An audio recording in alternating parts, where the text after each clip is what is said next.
So today we're gonna do a hot seat index, and I did this last season before the season began, where I look at every single head coach in MLS and basically put them in a hot seat index in the beginning of the season of whether or not are they going to be start the season on the hot seat. Can be on the hot seat if things go south. It's very unpredictable of whether or not if they're on the hot seat or not, or in the lower rank where we know for sure that they're going to last to the end of the season. And then of course the lower tier is they're probably going to be safe not only for this season but also in the long term. So I thought let's do it again, where we're gonna now look at all 28 teams and all 28 head coaches and see where exactly they are on the hot seat index heading into the beginning of the season. And we'll start off in the Eastern Conference and talk about Atlanta United. And also, unlike when I did the video where I talk about each teams that has a roster hole for this upcoming season, I'm actually going to do both the Eastern and Western Conference, which means that this video is probably going to be relatively long, though I'll try my best to not make it too long. And I think what I'll try to do in terms of these indexes, that I think maybe I've gone a little bit too detailed in past video, and that the video basically end up to be an hour long.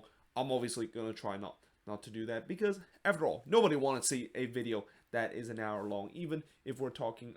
about a hot seat index. And then tomorrow we'll do our first emotion index of the 2022 MLS regular season. So we start off with Atlanta and with Gonzalo Pineda. And yeah, Atlanta is going to be right here. And this is kind of where they were last season in the hot seat index, where I talked about how Gabriel Heinze, things could go when things could go south, he's definitely going to be on the hot seat. Guess what? Things did went south with Gabriel Heinze, and it went so badly that eventually he was one of the first head coach that most likely was going to get fired, and he did. And I feel like Gonzalo Pineda is going to be under the same pressure too. I mean, I know there are this good honeymoon period where the fans do trust Pineda to be the guys going forward, but one thing we know about this Atlanta United fan base is that they're not patient. They want nothing but winning, and even though if you are well, like in terms of your personality, if you do not deliver the result, you could be on the hot seat immediately. So yeah, I think for Pineda, he's gonna have to perform and have to live up to all the expectation that Atlanta United has for this upcoming season. And that if things does start to go south, or if Atlanta does have another bad start, don't be surprised. Gonzalo Pineda could be on the hot seat, just like what we saw with Gabriel Heinze last season. But now moving on to Charlotte FC, and by the way, I'm actually just gonna write the initial for the head coaches instead of writing the team. I gotta at least give the head coach some respect. So yeah, I'm gonna go with GP because that's the initial for Gonzalo Pineda. But for Charlotte FC, we got Miguel Angel Ramirez, and I'm gonna say it's kind of unpredictable of what happened with him. Now, usually when an expansion team come into the league, you have to basically do something that is really bad to get fired. Like I think when FC Cincinnati came into the league with Alan Koch, he definitely kind of gone with that part where things got so badly that they kind of fire him after 10 games. Though I will say that maybe in some way that was kind of a little bit harsh, considering the fact that FC Cincinnati is still a disaster to this day gone. But one of the reasons why I said it's kind of unpredictable with Miguel Angel Ramirez is that he has openly been very, very criticized with the Charlotte FC front office. The famous "we're screwed" kind of interview that he dealt with, and that I mean, I'm pretty sure the fans, of course, will back him, but I'm not sure that will be the same case with the front office, because I'm pretty sure the front office are not taking it lightly, the fact that Miguel Angel Ramirez literally just openly said that we're screwed, and definitely are openly criticizing the front office in terms of not making enough signing. And we know for sure that when we have a situation where a head coach criticizes the front office, or if there's some meltdown behind the scene, the head coach usually does not last very long. So it's kind of unpredictable with Miguel Angel Ramirez, and we'll see as the season go along whether if there is going to be maybe some bickering between him and the front office because of the lack of signing for this upcoming expansion season for Charlotte FC. For FC Cincinnati. Oh, actually, no. We're gonna go with the Chicago Fire first because I'm going alphabetical order in the Eastern Conference, and Chicago is actually next. And I'm gonna say Chicago is gonna be here. And again, I forgot to put the initial, and that of course is Israel Henriksen. Yeah, I think he'll last to the end of the season. I mean, there's no doubt that the Fire are going through their second rebuild in the past couple of years, and there is definitely a lot of faith that Henriksen is the guy to do so. And again, usually when you go through a rebuild, you will at least give your newly hired head coach a year to basically figure things out. And I do believe that Israel Henriksen will figure out, and especially with the talent that Chicago has. I mean, when you look at some of the talent that they bought this offseason, you could say that this could maybe be a playoff team if they can, of course, figure out their backline situation, because we know their attack is definitely very, very good. But, we'll see whether or not if that backline could be fixed, and whether or not if Israel Henriksen, he's been a very highly rated head coach ever since his day with the Seattle Sounders as an assistant, and we always saw what Gonzalo Pineda has done with Atlanta after he left Seattle as an assistant, and already have some good success with Atlanta United. So we'll see whether or not it's going to be the same thing for Israel Henriksen. Now, moving to FC Cincinnati and Pat Nolan. Yeah, it's pretty much the same category of what I said about Chicago, where Pat Nolan, I think, is going to last until the end of the season, because Cincinnati is going through another rebuild, and that in some way, I don't know exactly, do they believe the fact that, they are actually kind of going for a rebuild, or the fact that they truly believe things are going to fix, and that the team that they had last season, it was bad, but there was some circumstances that made it kind of a little bit unlucky that maybe they're not as bad as what we thought. And that kind of was evidence with the way that they didn't really make a lot of changes and didn't really kind of blow up the team like what we saw with some other teams in the league. But again, with Pat Nolan, I'm pretty sure he's going to stay for the rest of the year, and especially I'm pretty sure when Chris Albright decided to bring him along from the Philadelphia Union to FC Cincinnati, that there's of course that trust the fact that he is going to be the right head coach to be finally getting this FC Cincinnati team out of that wooden spoon spot. But again, I think he'll definitely last at least to the end of the season, because this team is clearly going through a bit of a rebuild. Next up, we got the Columbus Crew. I'm going to say they're going to be right here. So, with Caleb Porter, it's interesting because I feel like last season Caleb Porter kind of got the benefit of the doubt because, this Columbus team won MLS Cup, and then there tends to be that honeymoon period whenever, you win MLS Cup. The fans are not going to be really upset if you have a down year because, there's that thing called Cup hangover, and certainly Columbus had that last year. And not to mention with the injuries that they had last season, I mean, there was nothing Caleb Porter can do. Like, he can't control how many players that got injured on this team. But I will say that this year is a critical year for this Columbus Crew team, because let's see how they, of course, going to bounce back. And if they do not bounce back, I won't be surprised that maybe they'll let go of Caleb Porter, or maybe Caleb Porter decide to go somewhere else. I mean, we saw it with the Portland Timbers, where after the year when they won MLS Cup, it didn't quite work out, and he eventually decided to go to somewhere else. So in some way, I would say he could be on the hot seat, but at the same time, he could also maybe decide to leave and decide to resign his position. But now we go to DC United, and with Hernan Losada, it's kind of also unpredictable because, I mean, Hernan Losada, I feel like he's kind of also in the same situation of what I said about Miguel Angel Ramirez, of how both of these head coaches are kind of angry at their front office for not making some reinforcement. And in the case of Hernan Losada, I mean, this offseason, they didn't really make a lot of reinforcement. I mean, they did more in terms of making news in terms of selling players, with selling Paul Arriola and also Kevin Paredes overseas to Wolfsburg. And, it's great to see that they, of course, sell some of their talent. But the problem is they didn't really replace them. And the fact that when I look at this DC team, that I feel like this DC team might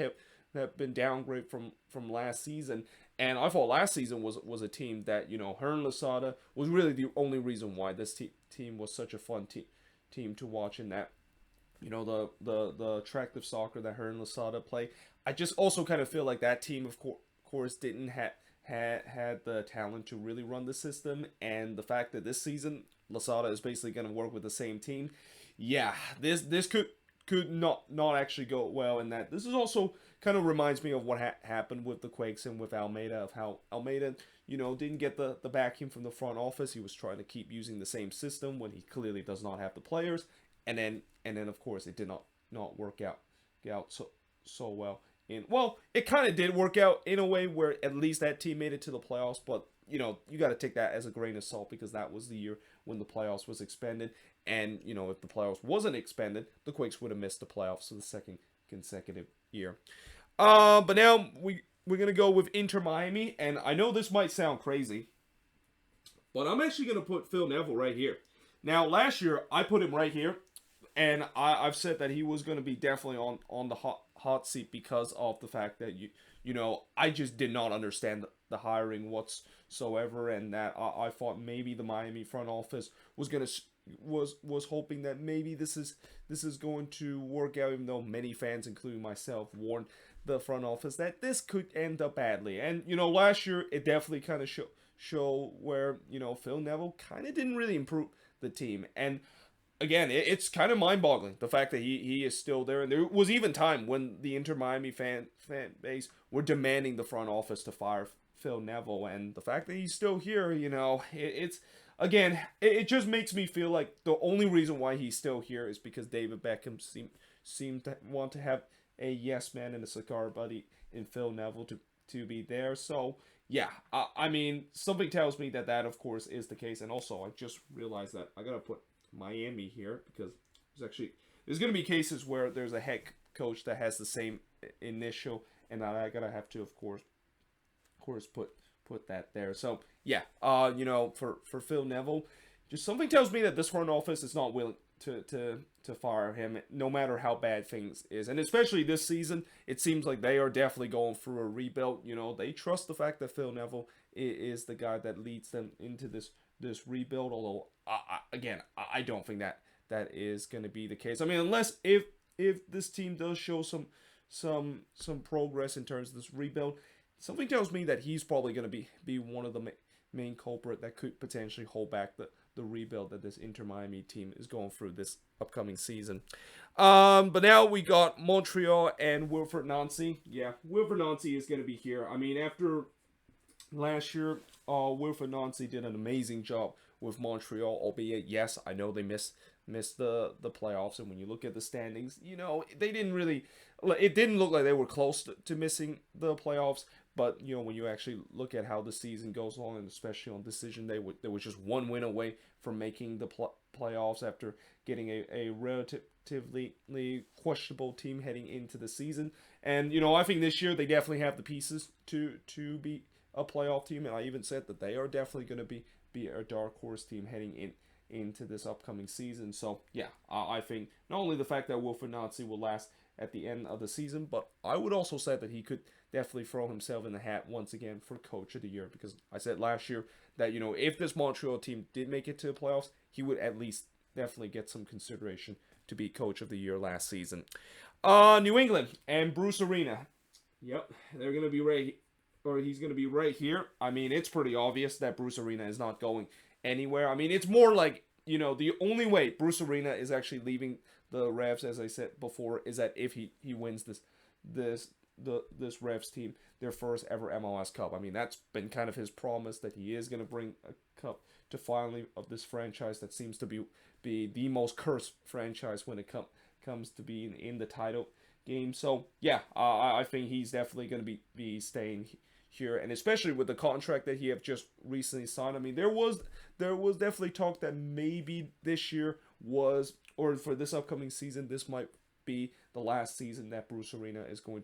to coach in his career. But, you know, with that contract extension,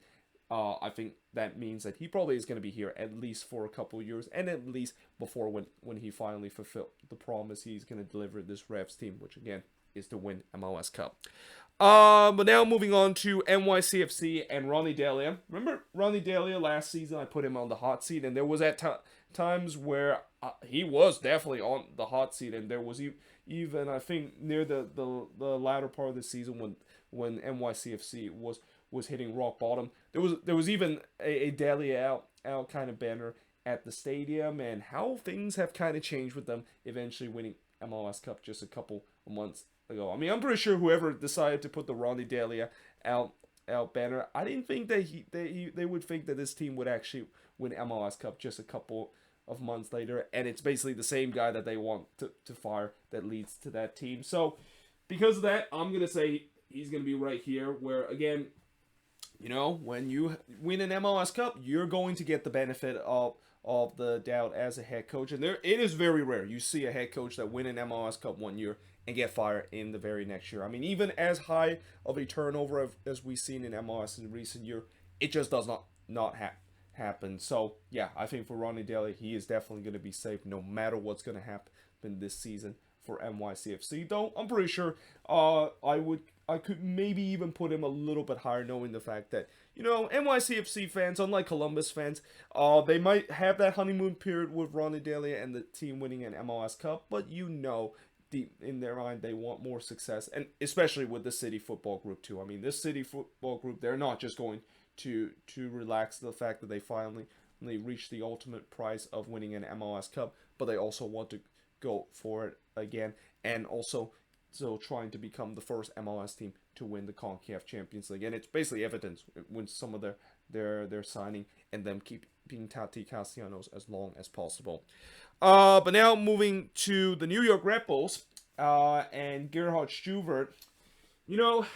this is going to be interesting because I feel like, you know, it could definitely go either way, where, you know, if the Red Bulls has a bad season as they go through this little transitional period that they're going through, I wouldn't be surprised the Red Bulls might think about firing Gerhard Struber and think that he's not the right man. But if the Red Bulls kind of continue to be a team that sneak into the playoffs, there's no doubt that Gerhard Struber is going to stick around. So yeah, it's kind of unpredictable of how things are going to go. In fact, I would maybe say that he's kind of maybe up here where, again, you know, he could definitely be on the hot seat if things go south, and you know, we'll see how the season, of course, will play out. If you know, the Red Bulls could once again maintain that streak of them being in the playoffs. But now we go to Orlando City and going to Oscar Pereira. Yeah, Oscar Pereira is going to be right here, where I don't expect anything's going to happen with him, especially the fact that, you know, he has already gained a lot of respect from the Orlando City fans, and certainly the front office, with the way that, you know, they're really going for it with some of the signings that they made this off season, that they are going to try to get themselves back on track after last season was kind of a step back year for them. And, you know, there's no doubt that I think Oscar Pereira will deliver, and especially will actually now have the players once again to actually make the team fun again. I mean, I feel like last season, maybe the reason why he kind of made the team a little bit boring is because he just did not have the players, and some of those players were on the IR for a very long time. But now that he, of course, once again has the players to use the tactics to make this team one of the funnest team to watch in the league, yeah, I expect Orlando City should be a top 3 team, and he should be safe for the end of the season. But now moving to Jim Curtin and the Philadelphia Union. I mean, it's pretty obvious Jim Curtin is not going anywhere, and I don't really need to explain too much, because, you know, he is finally started to gain some respect from the Union fan base, which, you know, that's kind of something that a couple of years you would never thought that was going to be the case, because I remember a couple of years Jim Curtin was literally being slated from the fans, and the Union fans demand to fire him, even though I've said before, I feel like that was really harsh, the fact that the Union fans are demanding Jim Curtin to be fired, even though the team was going through a period where they are very close in terms of being a competitive team, and now look what happened. So yeah, it was a great idea from the Union front office to kind of keep Jim Curtin around, at least for a bit, And I think it's also finally safe to say that he's no longer in that hot seat category as we saw a couple of years ago. But now going to the last team that we're going to talk about in the Eastern Conference, and the last head coach we're going to talk about that is coaching Eastern Conference team in Bob Bradley. And I would say he's going to at least last the end of the season, even though I know TFC has a really high expectation, and that I'm pretty sure TFC fans would not want to endure another year of mediocrity like they did last season. And also the whole reason why they want to get themselves back to being an Eastern Conference contender is to trying to hire a guy that has had numerous success in terms of guiding a team back to an MLS Cup contender kind of team, and especially a guy that knows how to build a team, as he is now also the GM of this TFC team, to guide them back to where they were a couple of years ago. So yeah, I think there's no doubt that he of course will last until the end of the season, but I won't be surprised that he could maybe be a little bit higher as we go to the end of the season, where this TFC team didn't improve from what they did last year. And when you look at the team that they currently have, I mean, it's going to be tough for Bob Bradley to kind of walk in there to really start to get this team back to where they belong, because again, I just still feel like this is a team that is kind of similar to last season, where they don't have a lot of depth in terms of most of the position, and they're just one injury away, or in their case, probably one Alejandro Pozuelo injury away from being back to being a mediocre team like they did last season. And that's even when they sign a couple of DP and Lorenzo Insigne, where he's definitely going to make some big impact to this team, but he's not coming until July. And also, Carlos Salcedo, I mean, it's a huge gamble to try to sign a DP level center back, especially a guy that I'm starting to kind of hear that maybe he's not as good as what we first thought, and maybe he could be another player that could end up to really backfire a team that signs a center back as a DP, because as I said, there is that unofficial rule where you do not spend your designated player. You do not spend your designated player money on a player that is a center back, because there's more time or not that those turns out to backfire. But now moving to the Western Conference and talk about the head coaches that is currently coaching a Western Conference team, and we'll start with Austin FC and Josh Wolfe. Yeah, I feel like Josh Wolfe is going to be more like right here, where, last season, again, Josh Wolfe got the benefit of the doubt that Austin was going into the season as an expansion team, and they kind of had a very expansion type of season, where they kind of eventually figured it out in the second half of the season and went on a good run. Now, the thing is, I'm expect that, Austin, well, I'm pretty sure Austin fans are expecting that this team, of course, is going to be better next season, now that they, of course, show some progress last year, that they can finally compete in the MLS level. And one of the things that I also have heard from Verde fans last season is that not a lot of them actually are a big fan of Josh Wolfe. In fact, there was actually at times when this team was rock bottom they were rock bottom in the league, and there was no hope that things are going to turn around. There was definitely a lot of Josh Wolfe kind of out talks from the Verde fan base. So yeah, I won't be surprised that if he does not get this Austin team at least to once again improve from what they did last season, that he could definitely be ending up on the hot seat for this upcoming season. But now moving to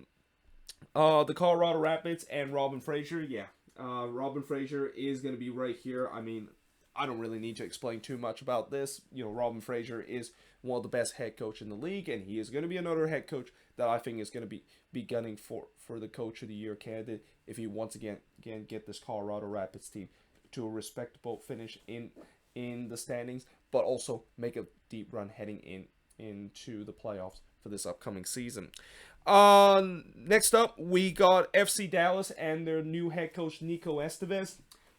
Yeah, I think he's going to be right here, where, again, a new head coach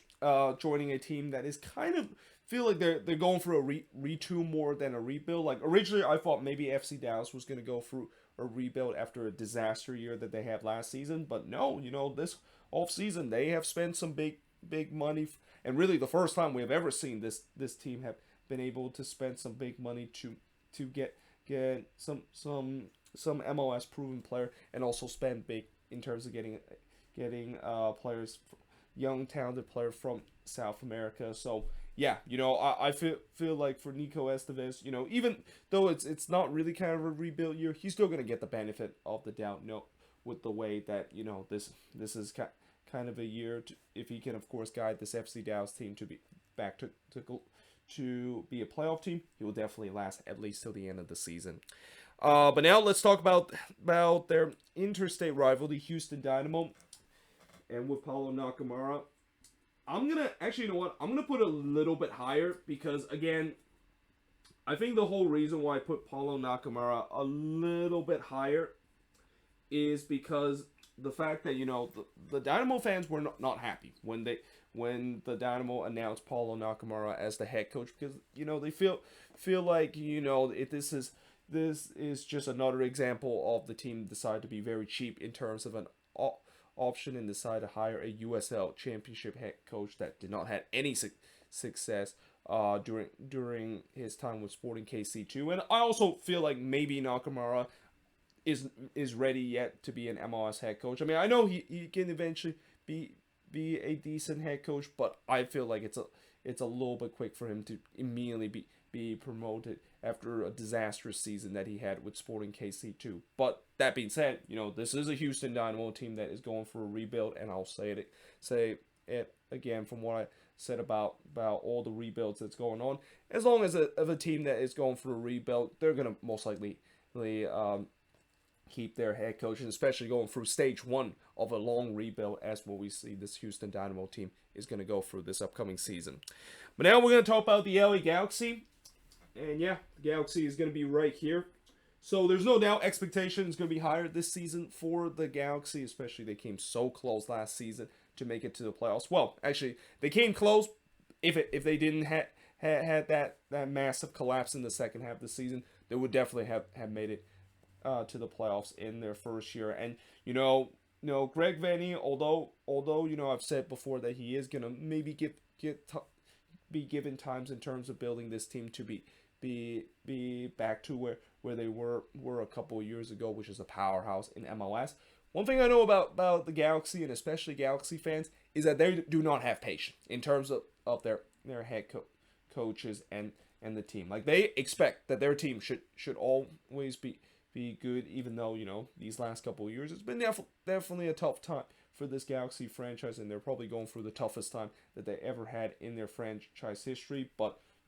that still doesn't mean that as I also just made the same mistake I made earlier, which is forget to put the coach in the show instead of putting the team. But I'm pretty sure they don't care that even if Vanney has a long term kind of vision to guide this team back to an MLS Cup contender, they expect this team to be at least a playoff contender for this upcoming season. And if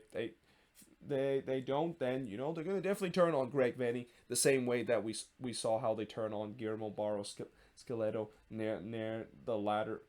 part of the season when he eventually got fired from this Galaxy team. Now let's talk about the other LA team in LAFC, and with Steve Giordano. And this is the first head coach that I actually put on the hot seat category. And the reason why I say Steve Giordano is in the hot seat category, and I might even say I put the LAFC GM John Thornton in the same spot too, is because this was a very unpopular hire when LAFC announced that Steve Giordano is going to replace Bob Bradley in that head coaching role. I mean, to go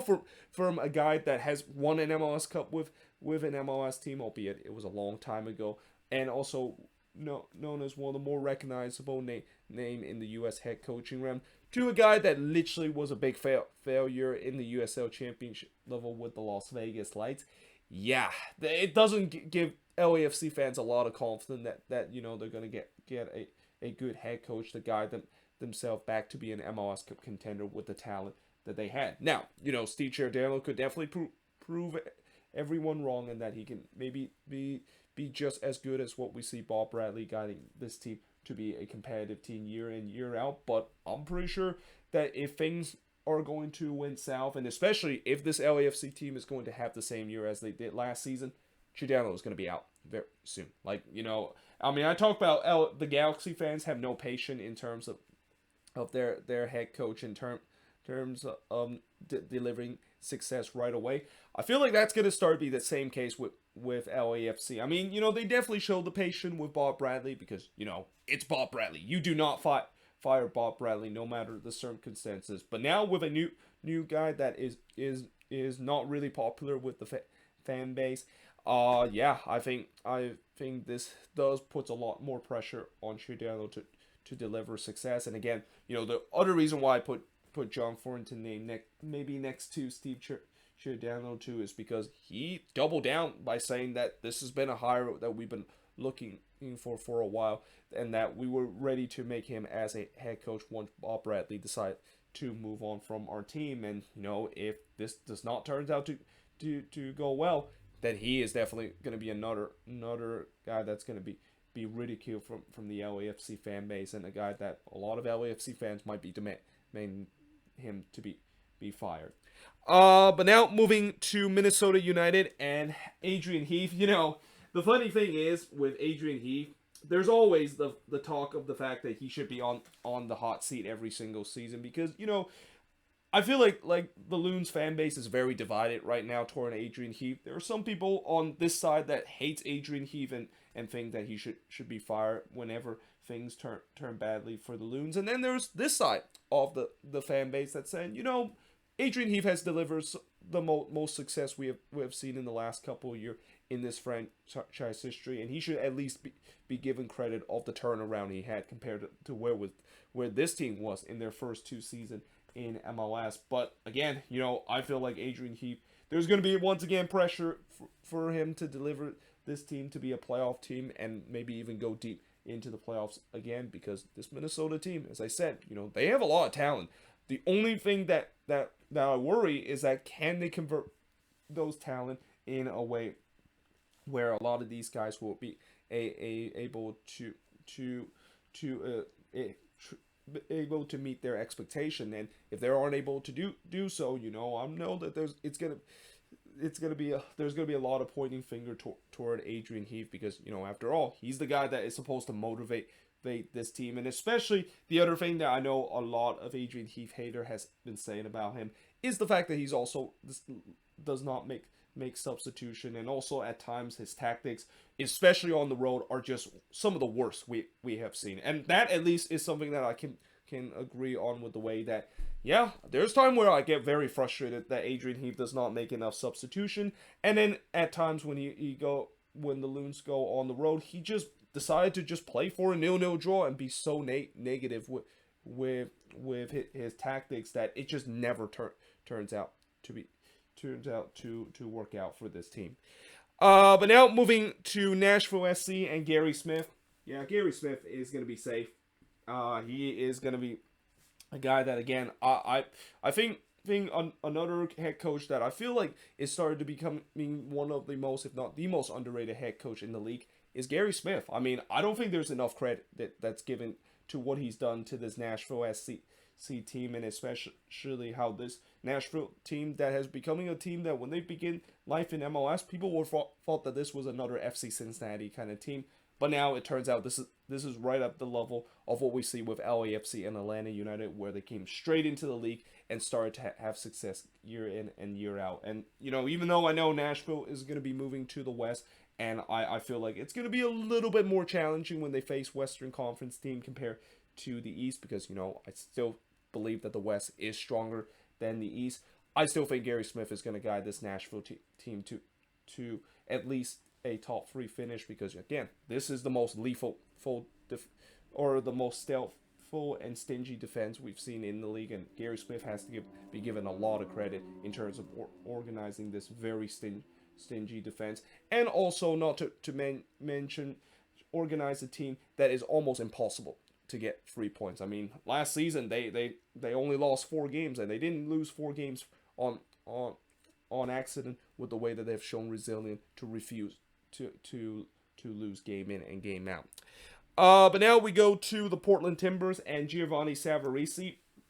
This is where I'm going to have to, once again, put the name because Gary Smith and Giovanni Savarese has the same nickname. And for Savarese, I think their job is going to be safe for at least the end of this season. I mean, I know,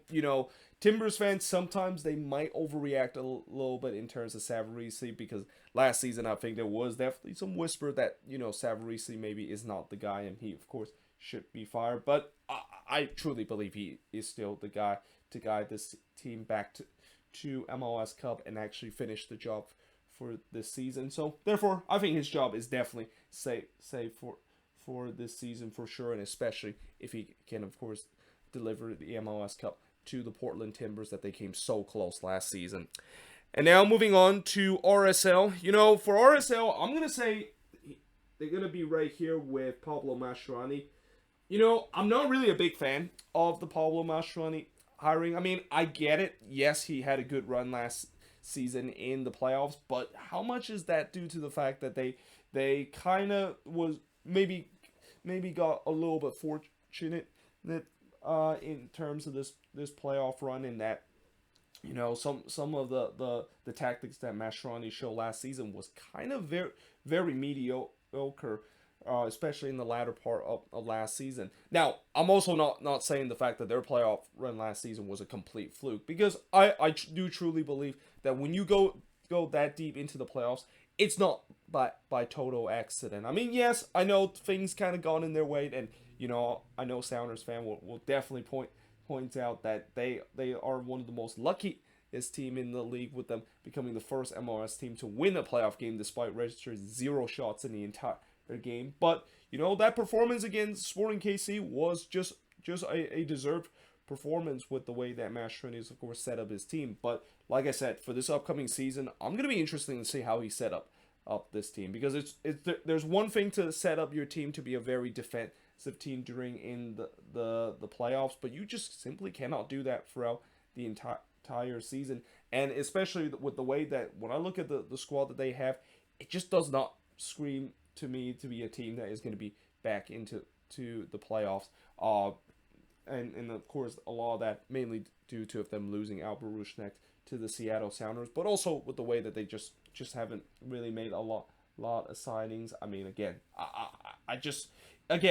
feel I just not really a big fan of Pablo Mastroni's, and especially with what we saw during his early realm in MLS as a head coach of the Colorado Rapids, and how bad things got there. And it feels like maybe things could be the same with RSL for this upcoming season. Now moving on to the San Jose Earthquakes and Matias Almeyda. I mean, Almeyda is probably the head coach that, if there is a betting line right now of who is the first head coach to let go of MLS, Almeyda is the first to do so. I mean, this upcoming season, especially with what he said about he's frustrated with the ownership and the fact that he's even openly said that this could be his last season. I mean, yeah, I truly believe that this might be the last season for Almeyda, and especially when you look at the team that the Quakes have had, this looks like a team that is built for life after Almeyda. And I won't be surprised that Almeyda, from what I've also seen in the preseason for the Quakes, Almeyda is trying to once again do some crazy things with this team that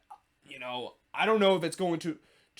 work out, and it's also going to kind of try to